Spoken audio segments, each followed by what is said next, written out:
Salut, je m'appelle Cédric, je gagne ma vie sur le web depuis 2008 et depuis début 2015, je voyage à temps plein avec ma femme et mon fils.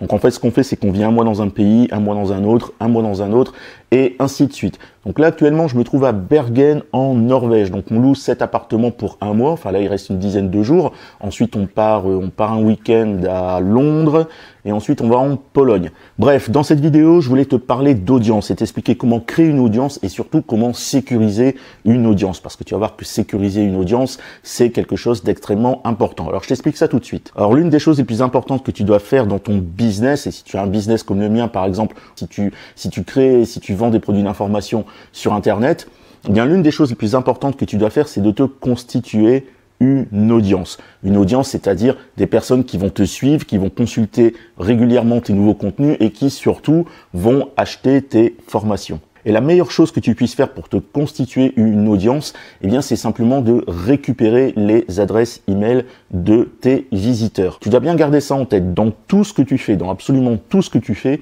tu dois systématiquement mettre des pages de capture partout. Partout. Que tu sois sur YouTube, que tu sois sur Facebook, que tu aies un blog, que tu sois sur Pinterest ou quoi que ce soit, tu dois absolument capturer les emails de tes visiteurs. C'est l'une des choses les plus importantes si tu veux vraiment te constituer une audience et si tu veux vraiment stabiliser ton business. Et justement, j'en profite pour rebondir sur une petite remarque qu'on m'a faite il n'y a pas très longtemps en me disant Cédric, en 2018, ça sert plus à rien de se constituer une mailing list, ça sert strictement plus à rien parce que sur les réseaux sociaux, que ce soit sur YouTube ou Facebook, eh bien les gens peuvent tout simplement s'abonner et nous suivre. Alors, c'est pas tout à fait vrai parce qu'en fait, ça pose deux gros problèmes. Le premier problème, c'est que YouTube, par exemple, n'envoie pas une notification à tous tes abonnés. Tu vois, lorsque quelqu'un s'abonne à ta chaîne, eh bien, quand tu vas publier un nouveau contenu, tu n'es pas sûr et certain que cette personne va recevoir une notification. En fait, YouTube envoie des notifications à tous ceux qui se sont abonnés et qui ont cliqué sur la petite cloche. Tu vois, quand tu t'abonnes en fait sur une chaîne YouTube, il y a une petite cloche qui apparaît juste à côté du s'abonner. Et quand on clique sur cette cloche, eh bien, c'est tout simplement pour notifier à YouTube qu'on veut être prévenu à chaque nouveau contenu. Si quelqu'un n'a pas cliqué sur cette petite cloche, eh bien, il ne sera pas tout le temps mis au courant de tes nouveaux contenus. En fait, il sera simplement mis au courant de temps en temps que tu as publié une nouvelle vidéo, par exemple. Sur Facebook, c'est encore pire. Tu sais, ma femme tient une chaîne de voyage, en fait, où elle montre justement nos voyages, etc. Et elle a plus de 8000 abonnés sur cette page. Pourtant, quand elle publie une nouvelle vidéo, Facebook montre cette vidéo qu'à peu près 10% de nos abonnés. C'est-à-dire qu'il y a 90% des personnes qui se sont inscrites sur notre page pour nous suivre, qui ne sont même pas mises au courant par Facebook lorsque nous publions une nouvelle vidéo. Donc tu vois le gros problème, parce que le gros problème, en fait, imagine maintenant que ce soit pour une page de vente, eh bien si tu mets une page de vente en ligne sur YouTube ou que tu la partages sur Facebook, eh bien en fait tu n'as qu'une infime partie de ton audience qui est mise au courant. Tu regardes sur Facebook, par exemple, tu as 90% de tes followers qui ne sont même pas mis au courant que tu mets un nouveau contenu, un nouveau statut sur Facebook. Dans le cas d'une page de vente, ça te fait 90% d'audience en moins et donc une perte de 90% de ton chiffre d'affaires. C'est 90% de ton chiffre d'affaires qui part en fumée simplement parce que YouTube ou Facebook aura décidé de ne pas montrer ton nouveau contenu à une partie de tes abonnés. Donc tu comprends le gros problème que ça pose. Avec l'emailing, tu n'as pas ce problème-là. Tu n'as quasiment pas ce problème-là parce que les personnes qui t'ont laissé leur adresse email, eh bien lorsque tu envoies un email groupé à ta liste, eh bien tous les abonnés de ta liste ou presque reçoivent cet email. Donc tu vois là l'énorme différence que ça fait. D'un côté, on va dire par exemple qu'il y a 90 ou 95% de tes abonnés qui reçoivent ton email, donc qui sont mis au courant par exemple que tu sors une nouvelle formation, et de l'autre côté par contre, quand tu prends le cas de Facebook, eh bien tu n'as que 10% qui sont mis au courant tout simplement. Donc tu vois, niveau chiffre d'affaires, ça fait une différence énorme. Il y a une autre raison aussi pour cela, c'est que l'emailing, c'est la meilleure façon de vendre encore aujourd'hui.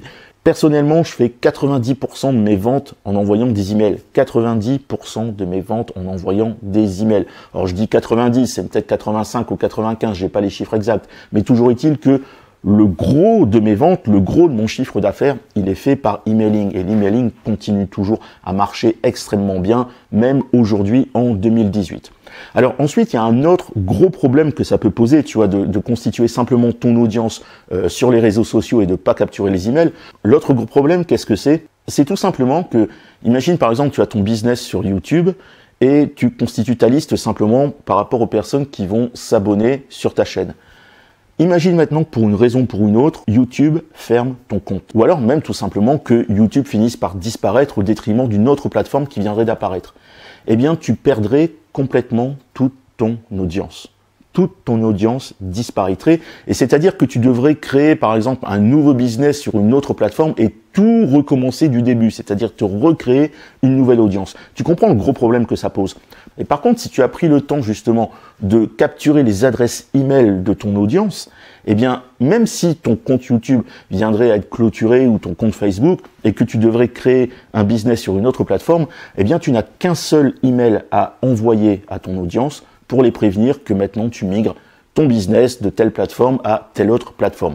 Tout simplement. Moi, je t'en parle encore une fois par expérience. Comme tu le sais, il y a quelques années de ça, tout mon business tournait de Google AdWords. Donc, je me faisais tout, en fait, 100% de mes visiteurs sur mes sites provenaient de Google AdWords. Et j'ai été viré de Google AdWords du jour au lendemain sans être prévenu. Donc, mes visiteurs sont tombés à zéro et mes revenus sont tombés à zéro. Comment j'ai pu m'en sortir? Eh bien, tout simplement parce que j'avais pris le temps de me constituer une mailing list. J'avais récupéré les adresses email de mon audience. Et donc, derrière cela, quand j'ai créé un nouveau business, donc qui était le Club Affiliation Pro, eh bien, je n'ai eu qu'à envoyer tout simplement un email aux abonnés de mes listes pour les prévenir que j'avais créé un nouveau business et qu'ils pouvaient me suivre dans celui-ci. Tout simplement. Et j'ai fait la même chose lorsque j'ai lancé mon blog. Donc, tu comprends l'importance de constituer une audience, mais surtout de capturer les emails. Il faut impérativement que tu te constitues une mailing list. Tu dois avoir les adresses email des personnes qui te suivent. C'est sincèrement l'une des choses les plus importantes, si ce n'est la chose la plus importante à faire dans ton business. Donc justement, si le sujet t'intéresse, je te rappelle que je suis en train de sortir une toute nouvelle formation qui s'appelle 1000 visiteurs par jour sans référencement et sans dépenser d'argent en publicité. Ce sont que des techniques gratuites et justement le tout premier module, la première partie de cette formation traite justement de la constitution d'une audience et de la capture des emails. C'est quelque chose d'hyper important, tu vois, parce que même si la formation en elle-même aura pour but de t'amener du trafic et d'essayer de provoquer des pics de trafic justement sur ton business, ça sert à rien de provoquer un pic de trafic sur ton business si tu captures pas les emails derrière. Et donc, on va mettre en place toute une stratégie ensemble pour capturer au maximum les adresses email de tes visiteurs. Donc, tu peux encore réserver ton accès à cette formation. Je t'ai mis le lien juste en dessous dans la description. La formation, elle sera mise dans ton espace membre ce samedi. Et donc, eh bien, si tu commandes après samedi, eh bien, tu as directement accès à la formation. Donc, je t'ai mis le lien. Si tu n'as pas encore ton accès à la formation, je t'ai mis le lien juste en dessous dans la description. Tu cliques simplement sur le lien et on se rejoint tout de suite dans la vidéo de présentation où je t'explique justement en détail le contenu de cette formation. À tout de suite.